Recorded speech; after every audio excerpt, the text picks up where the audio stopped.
After talking about the reactions between copper carbonate and dilute acid, we'll see what is the ionic equation obtained from the following reactions. Let's look at all the equations so we can get the ionic equation. Let's look at the last one. Copper carbonate plus hydrochloric acid. Copper is not changing on both sides, so we'll remove it.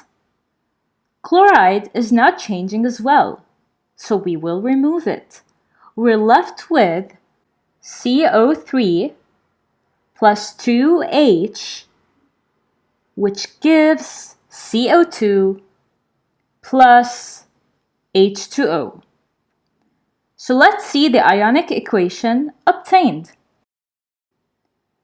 CO3 2-, which is the carbonate, plus 2H plus reacts to give CO2 plus water, H2O.